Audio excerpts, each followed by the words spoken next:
playing as a wide receiver in Madden 26's Superstar mode, is completely broken, and here's why. I thought it would be fun to see what would happen if LeBron James had played in the NFL instead of the NBA. Since we can't play the tight end position, he ended up as a wide receiver and had one of the most insane rookie seasons ever. The Combine actually starts off pretty realistically. LeBron excels in the categories where you'd expect him to as a 6'9", 250-pound wide receiver. We place first in the broad jump, giving us a great boost in jumping, which for realism feels like a good thing, since that's exactly what we'd hope to see from LeBron. Even his 40-yard dash time seems pretty realistic, with a 4.55 placing him 35th out of all the wide receivers at the Combine. Bench press and the 20-yard shuttle are also fairly realistic for a guy this size, and so are his rankings. However, achieving an A grade does mean we get our first significant stat boosts. With this successful Combine, our alternate reality LeBron James enters the draft as a 66 overall wide receiver, with his standout attributes being strength, speed, jumping, stamina, and somewhat his catching ability. But it's mainly his physical attributes, again, expected for a 6'9", 250-pound receiver. All this gets us drafted by the New York Giants with the 25th pick in the first round. Quite the reach, I think, but okay. And this is where things start to get absurd. Keep in mind, I'm playing this on all Madden difficulty. Things already go off the rails the moment LeBron takes his first snap as a New York Giant in the preseason opener against the Bills. As we line up, we see a very strange wide receiver to our left. It's our defensive tackle superstar Dexter Lawrence, who apparently is now also a backup wide receiver. And even above us on the depth chart, lining up as the primary receiver. At this point, I'm already feeling some resistance to continue. But let's see what the regular season brings once the starters are actually playing. LeBron does manage his first catch for a small gain, and finishes his debut with 3 catches for 18 yards. In the second preseason game, with Dexter Lawrence still ahead of him on the depth chart, LeBron hits the scene and scores his first touchdown as an NFL player. Already, he feels way above his 67 overall rating. But this is still preseason, against Jets backups. So again, let's wait and see what the regular season brings. Okay, so the preseason is over, and with about 4 quarters of football, we end up with 15 catches for 200 yards and 2 touchdowns. Nothing too crazy over 3 preseason games, but taking into account we only played around 4 quarters, it's already quite the production for a rookie with such a low rating. Anyway, the regular season is here, and playing against the starters will surely prove to be more of a challenge, right? With the things LeBron achieved in preseason, I got him a few more upgrades before the season started. So heading into week 1, he's now a 69 overall rated rookie with already decent physical attributes and catching. The other stats are still very average or below, but at this point, I feel I can compensate for those weaknesses myself with the left and right sticks. However, starting game 1 against the Commanders is the first time cheese is served, if you will. I can't for the life of me figure out why, but for some reason, Madden thought it would be fun to boost my abilities for game 1. So everything is completely maxed out on LeBron's regular season debut. Unfortunately, being lower on the depth chart, I'm still sharing the field with Dexter Lawrence as the primary receiver whenever I get to line up. I only get my number called for 2 drives deep into the 3rd quarter. But remember, my stats are maxed out. So instead of being a big, powerful NBA player who should be slow at changing direction, I'm basically a 6'9" Tyreek Hill. I'm flying over the field, and on the very first snap, LeBron gains 18 yards and a first down. That first drive ends with an interception returned for a touchdown after a tipped pass that would have given LeBron his first score. But we get another drive. At this point, I start to improvise and go off script a few times, altering my routes so I can find open space. This results in 4 more catches, and we end our first regular season game with a touchdown on 5 catches for 80 yards. But honestly, this all feels like horse dung. It's the first game, I'm boosted to the max, and I'm just flying over the field. I don't want or need these dumb boosts. And this actually happens quite a lot. Week 4 against the Chargers, LeBron gets the boost again this time for moving up the depth chart. Now he actually plays alongside Malik Neighbors instead of a defensive tackle. Plus we get more snaps, and for the first time, LeBron truly goes off. We end the day with 9 catches for 151 yards and a long touchdown. LeBron just feels too nimble and too quick for his size, and I'm able to get him open so easily. It could have been way more if Dart had more time to throw. Though I have to admit, it was pretty fun blocking for a scrambling Dart, or seeing Malik Neighbors break loose.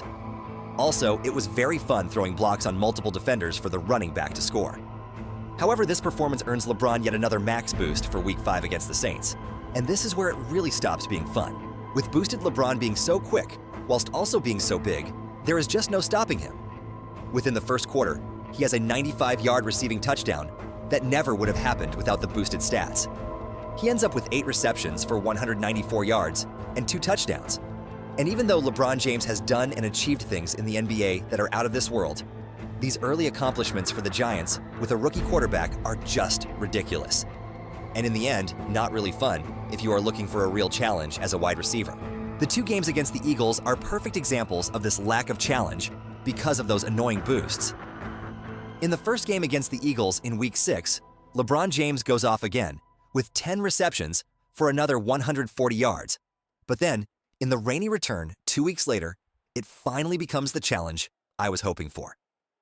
LeBron ends up with only 5 receptions for 85 yards, which I find way more realistic. And even though it was a real challenge, there were still great moments, like this amazing hurdle in the third quarter. But in those games, I was not able to just sprint away from the defenders like I was Tyreek Hill. I know what you are thinking. Poof, these are just a few examples. Is it really that bad? For reference, in his astronomical rookie year, Justin Jefferson had a season-high 9 receptions for 166 yards against the Falcons in Week 11. In Madden 26, LeBron James had 11 catches for 133 yards against the Packers in an epic snow game. In conditions where it supposedly should have been impossible to get open and make a catch, he still had 11 for 133 yards on the highest difficulty setting, more than Jefferson had in any game in his rookie year. For me, there is no fun in that. So what did this dumb stat boosting amount to at the end of this rookie year? By the end of the season, rookie LeBron James, who started out as a 67 overall, 6'9", 250-pound wide receiver, had 148 catches, just 1 catch shy of Michael Thomas's single-season record set in 2019. Those 148 catches amounted to 2,275 receiving yards, which is easily a new NFL season record. The only stat that to me feels somewhat reasonable for a rookie is LeBron's receiving touchdown total, which came to 14 over 17 games. Still, I might add, that is more than future Hall of Famer Justin Jefferson has had in any of his illustrious seasons so far. But overall, where it really goes wrong is those few games where LeBron James just went completely through the roof.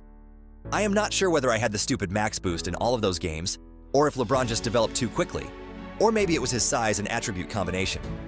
But in the final 7 games, LeBron James caught an incredible 84 passes for 1,323 yards and 9 touchdowns, which by itself would already be a standout rookie season performance, especially his monster performances against the Lions with 16 receptions for 330 yards and 2 touchdowns, the Patriots with 17 receptions for 242 yards and 3 touchdowns, and finally against the Commanders with 9 receptions for 216 yards and a touchdown, all of which completely ruined the immersion for me. Another thing that just feels off to me is the fact that LeBron James put up these stats with rookie quarterback Jackson Dart. I do not know exactly what Dart's ratings are, or how he developed, but his overall cannot be higher than 75. And still he managed to find me over and over again. Yes, there were a few mistakes where either I called for the ball while not being open, or his pass was off. He also fumbled a few times. But overall, it just does not feel realistic, which I know I probably should not expect from Madden anymore. Also, as a team, we absolutely sucked, finishing with an 8-9 record, even though LeBron put up astronomical numbers throughout the season. But maybe that comes down to the fact that the stats were super inflated by a few of those exceptional games. As I think of it for this Giants team, with Jackson Dart as their starting quarterback, an 8-win season might actually be the ceiling and not the floor. At the end of the season, I am not really sure whether the inflated stats were all down to the games where the boost kicked in, or simply LeBron's rapid development throughout the year. He finished the season as a 79 overall, with 3 superstar abilities and 1 X-Factor ability. His core skills were already incredibly developed after just 1 season. This could be the nature of the wide receiver position in superstar mode. You can lean on abilities that are out of your control, like catching, and ignore things like route running, because a lot of those you can fix yourself with controller skills. A lot of it comes down to simply being in the right place at the right time. Adding to that, I didn't even go completely off script that much. Most of the time, I ran the route I was supposed to, with maybe some minor tweaks here and there. I even ran a solid amount of run plays to keep it somewhat realistic. However, I probably still threw the ball way more often than what a natural balance would be. But the game does not really punish you for not running the ball or not sticking to your assigned route. In the end, that makes playing as a wide receiver less fun, with or without the stupid attribute boosts. Also, one more thing before we end this video. The new wear and tear feature did nothing for me. Even though it was fully present in the menus and I played LeBron hard, I almost never had any wear and tear penalties. He just went full blast the entire game, every game. For those of you watching and playing Road to Glory in either College Football 25 or 26, did wear and tear actually hold you back in games? Or is it just more horse dung in Madden as well as in college football? And finally, let me know in the comments if I should do a second season with LeBron James, or if I should try a different position for the next video. Thanks for watching.